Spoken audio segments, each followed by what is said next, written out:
തിരുവനന്തപുരം ജില്ലയിൽ വർക്കല ശിവഗിരി ആശ്രമത്തിൽ നിന്നും 600 മീറ്റർ മാറി റെയിൽവേ സ്റ്റേഷന്റെ സമീപത്താണ് ഈ കാണുന്ന 57 സെന്റ് സ്ഥലം സ്ഥിതി ചെയ്യുന്നത്. ശിവഗിരി TS കനാൽ റോഡിലുള്ള ഈ സ്ഥലത്ത് ഔഷധവീര്യ നീന്തൽക്കുളം സ്ഥിതി ചെയ്യുന്നു. ലോകത്തിൽ 2 സ്ഥലത്ത് മാത്രം ലഭിക്കുന്ന അപൂർവ ഔഷധവീര്യമുള്ള ജലമാണ് ഈ നീന്തൽക്കുളത്തിലുള്ളത്. ഗുരുദേവൻ ആയുഷ്കാലം കുളിക്കുമായിരുന്ന ഈ ജലം ലോകത്തിൽ 2 സ്ഥലത്ത് മാത്രം ലഭിക്കുന്നതാണ്.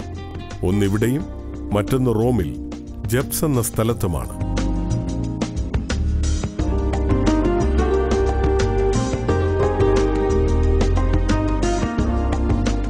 തിരുവനന്തപുരം ജില്ലയിൽ വർക്കല ശിവഗിരി TS കനാൽ റോഡിലായി എസന്റ് മെഡിക്കൽ കോളേജിനടുത്തുള്ള ഈ സ്ഥലത്തെക്കുറിച്ചുള്ള കൂടുതൽ വിവരങ്ങൾക്കായി വിളിക്കുക 9496427044.